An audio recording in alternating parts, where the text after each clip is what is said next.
I was raised with a young man, my babysitter, when I was growing up, who had a Down syndrome boy, and so I experienced that. And I always seemed to have people with disabilities around me when I was growing up. Um, I think it teaches you compassion.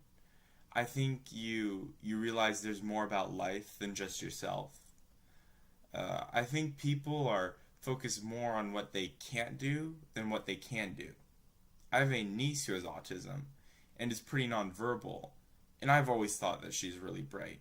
But the expectation, of the people around her is what she can't do rather than what she can do. I hear repeatedly, why take blind people skiing? What difference does it make? They can't see anyways, they can't see the mountain, they can't see the snow. Why do we bother? I hear that all the time. I think you have to talk about people's senses. And sight is just one of those senses. And that we all experience stuff in life differently. We all have different perceptions, and just because someone doesn't see, that doesn't mean they can't enjoy it, in a different way. Oh gosh, which one?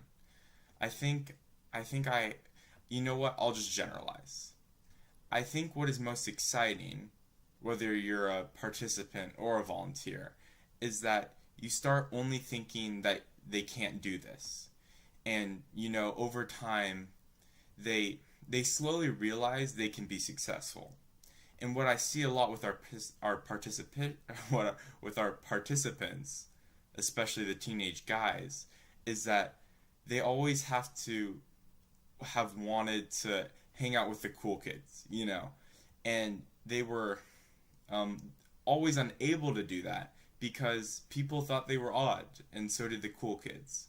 But now they are able to do something that is really cool, which is called skiing, and they're able to do it with the cool kids, the volunteers. And now they are a cool kid. And I think that just carries across their self-esteem in so many areas. Those I can't turn into I can. And now there's not really anything that is stopping them from being a cool kid. They're doing a cool activity and they're doing it with the cool kids. Who should tell them they're odd? And as difficult as Days on the Slopes can be, they change lives, both volunteers and participants. And that's what I see, is that self-esteem can change these kids' lives. All you gotta do is show them how they can, and that's all you gotta do.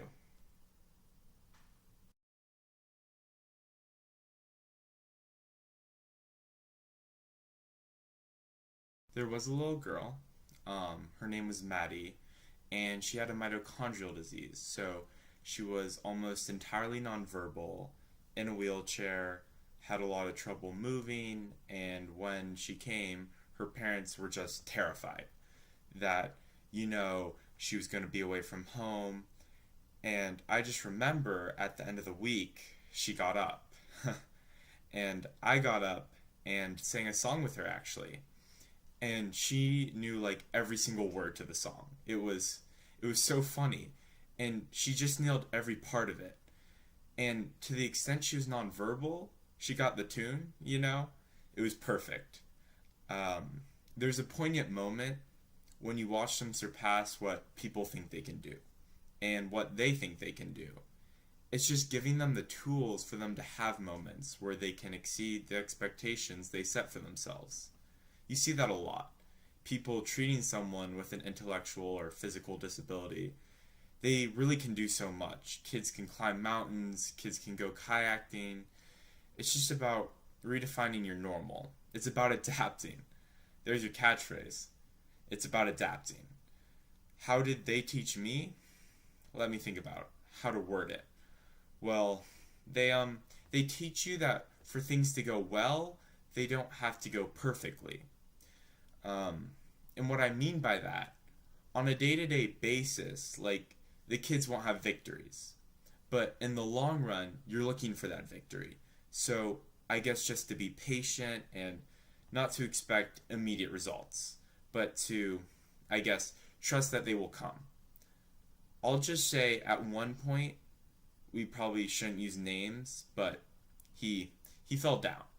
And it rattled him for sure. It was a process, and we made sure we got him water and took care of his wounds. And I feel like, he looks like an adult. He looks like an adult, and from that, that's the hardest thing, is the disabilities where you can't see the physical thing that's going on. Because people don't take the time to stop and question and wonder what's going on. They don't try to take perspective a lot of times, and to be a man with facial hair, to be in tears because he fell down, people give strange looks, look strangely, and don't take the opportunity in front of them to take a step back and try to see deeper into the situation. I think overall, though, ergomania was a great, because the adaptive movement is something that is just starting to pop up around the country, and it's growing, but not really in the Northwest. And I think that the Northwest is a great opportunity because the Northwest is a welcoming and kind place.